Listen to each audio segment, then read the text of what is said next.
ఆలస్యం అమృతం అని ఊరికే పెద్దవాళ్ళ నుంచి మాట రాలేదు. లేటుగా అయినా లేటెస్ట్గా అఖండ 2 హృతలోగిస్తున్న చిత్రం. ఈ రోజుల్లో దైవభక్తి, స్పిరిచువాలిటీ ఇవన్నీ తగ్గుతున్న రోజుల్లో ఇంత గొప్ప చిత్రాన్ని నిర్మించడం అంటే అది మామూలు విషయం కాదు. అది స్పిరిచువాలిటీ, శివుడి ఆజ్ఞ లేని, ఆ వైబ్రేషన్ లేని అంత గొప్ప చిత్రాన్ని మాత్రం ఎవరు నిర్మించారు. మామూలుగా నేను అసలు సినిమాలు చూడను, కానీ ఈ సినిమా చూస్తుంటే గూస్ బంప్స్ అండి. ఎంత గొప్ప చిత్రం అంటే అంత గొప్ప చిత్రం. ప్రపంచంలో ధర్మం ఎక్కడుందంటే భారతదేశంలోనే చెప్తారు. అది సనాతన హైందవ ధర్మం మన భారతదేశంలోనే కనిపిస్తుంది. నేను ఎప్పుడు అనుకుంటాను మన భారతదేశానికి ఒక వైబ్రేషన్, ఒక పాజిటివ్ ఎనర్జీ ఉందని. నా మైండ్ ప్రకారమే ఆ సినిమా కూడా నాకు చాలా బాగా నచ్చింది. పిల్లలు, పెద్దవాళ్లే స్పిరిచువాలిటీ, దైవభక్తి తగ్గిపోతుంటే పిల్లలలో ఎక్కడుంటుంది, పిల్లలకి ఎలా చెప్తాను? అదే ఇలాంటి సినిమాలు తీసుకెళ్ళండి. పిల్లలలో దైవభక్తి అంటే ఏంది, స్పిరిచువాలిటీ అంటే ఏంది అర్థమవుతుంది. దీంట్లో నేను నేర్చుకున్న విషయాలు, దేవుడు ఎక్కడో ఉండడండి, మనుషులలోనే ఉంటాడన్న సత్యం.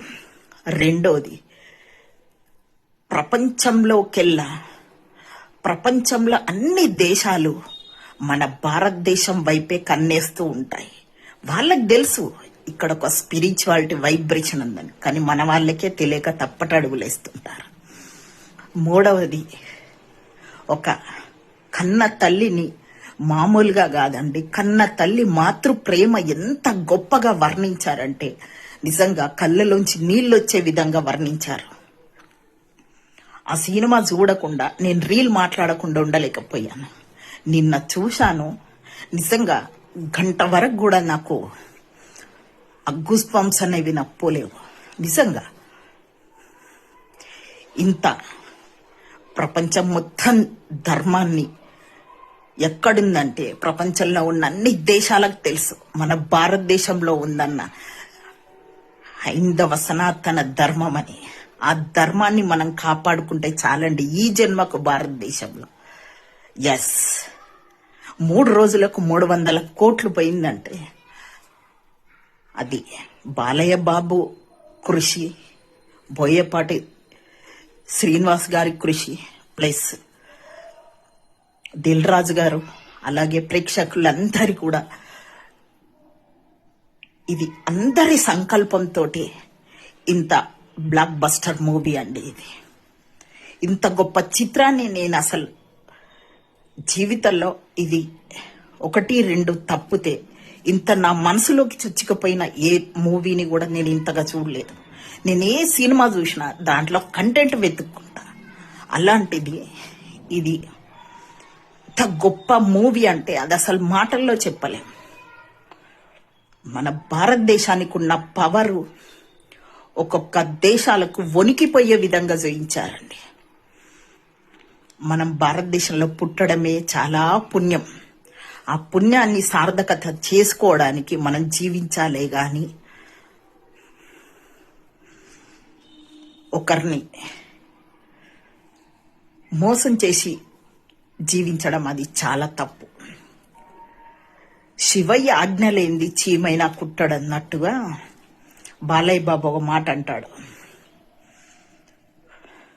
శివుడు కూడా ఆజ్ఞ ఇస్తేనే యముడొచ్చి ప్రాణం తీసుకెళ్తాడంట. అందులో ఎంత గొప్ప డైలాగ్స్ అంటే నిజంగా అంత డైలాగ్స్ మనసులో రాకపోతే రాయరండేది. నేను ఇంకా ఆ మూవీని చూసిన తర్వాత నేను ఈ రీల్ చెయ్యాలని, నాకు మీ అందరికీ చెప్పాలని, షేర్ చేసుకోవాలని ఉంది. నిజంగా స్పిరిచువాలిటీ, దైవభక్తి, మాతృభక్తి, మనం దేవుణ్ణి నమ్ముకొని ఉంటున్నాం కాబట్టి ఈ రోజు ఈ స్థానంలో మనం ఉన్నాం. ఎస్, దేవుడు ఎక్కడో ఉన్నాడు చూయించండి అంటాడు. ఎక్కడో ఉండడు, నీ పక్కనే ఉంటాడు, నీ లోపే ఉంటాడు. అది గమనించకపోవడం నీ మూర్ఖత్వం. ఎస్, ప్రతి ఒక్కరు అఖండ సినిమా చూస్తే ధర్మం, సనాతన హైందవ ధర్మం గురించి మాట్లాడుతున్నారు. అది ఎక్కడో మర్చిపోయిన మాట ఇప్పుడు మళ్ళీ సనాతన హైందవ ధర్మం గుర్తు చేసుకుంటున్నారంటే మామూలు విషయం కాదు.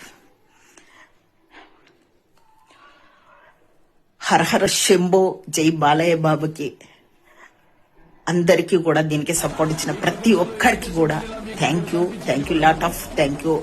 ఆ శివయ్య ఆశీస్సులు మీకు ఉండాలని, ఇలాంటి మంచి సినిమాలు మా అందరిలోకి తీసుకురావాలని, అలాగే చిన్న పిల్లలకు ఈ సినిమా చూపించండి, ఇలాంటి పిక్చర్స్ చూపించండి. మీరు తినుకుంటూ కార్టూన్లు తినిపించుకుంటూ ఏడిపించుకుంటూ కార్టూన్ చూస్తే వాళ్ళ మైండ్ లో కూడా అలాంటి రాక్షసత్వం వస్తుంది. ఎస్, థ్యాంక్ యూ అందరికి, థ్యాంక్ యూ.